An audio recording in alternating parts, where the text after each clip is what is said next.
Welcome to another video here on A+ SimRacing. On this episode of Praga Hotlaps, we're at Sepang International Circuit. Usually in these videos I would show an onboard of my best lap followed by the AI doing a lap, following them in the chase cam. But since the update in December, I've been finding the AI in RaceRoom is just really fast, like faster than they should be.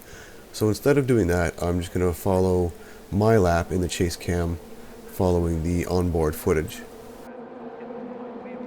This track I think isn't too difficult to learn, but to get a good lap time is a different story. There are some difficult turns at slow and high speeds around Sepang. Still a few of the turns that I'm having a little bit of difficulty improving on. But let's get on board the Praga R1 and take a look at a lap around Sepang from the driver's seat.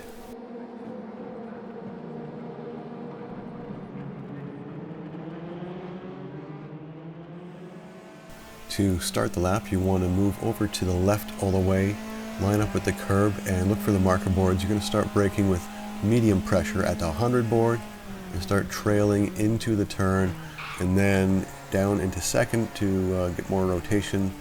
Keep it all the way to the inside to open up this turn, get as much radius in there as you can, and if you get it right, you should be able to get back on the throttle pretty quickly.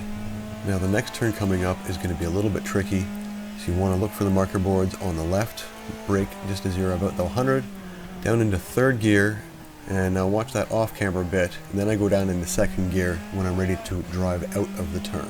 Now for the next two turns here, I know I'm losing a little bit of time here. You want to open up the next turn, which is a right, so I didn't quite get over to the far left of the track and started turning in a little bit early, so probably lost a bit of time there. And now for this double right turn, you don't want to brake too much, just enough to get it turned in without getting track limits violation. And now coming up to the hairpin, look for the painted marks on the guardrail on the left and use those for your brake markers.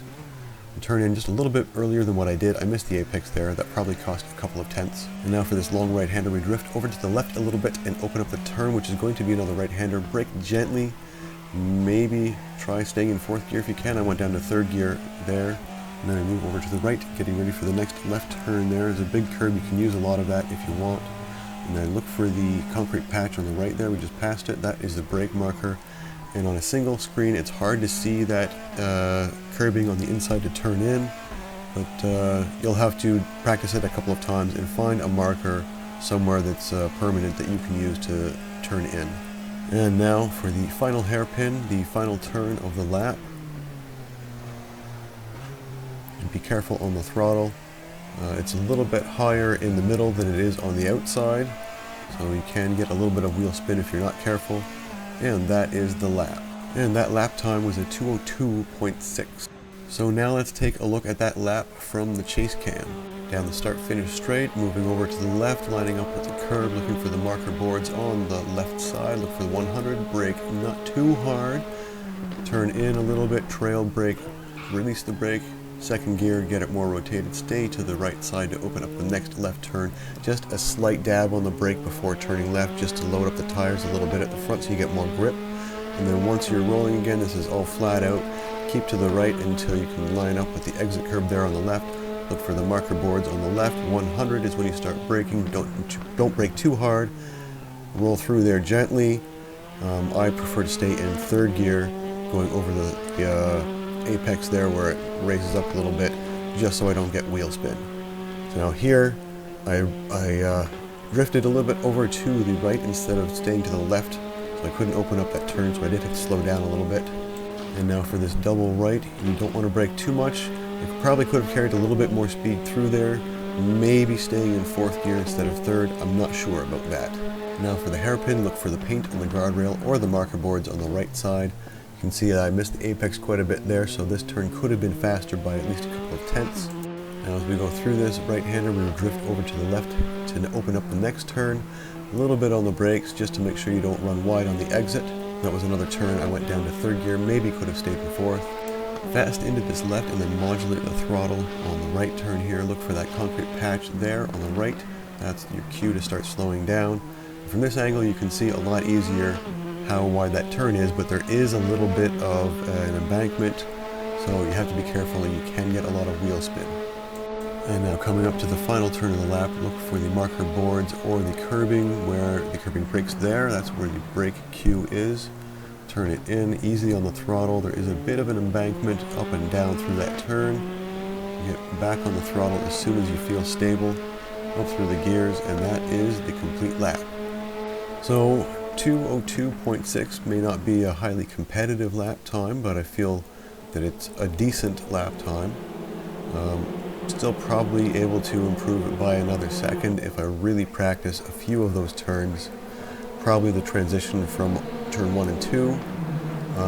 Definitely the fast S.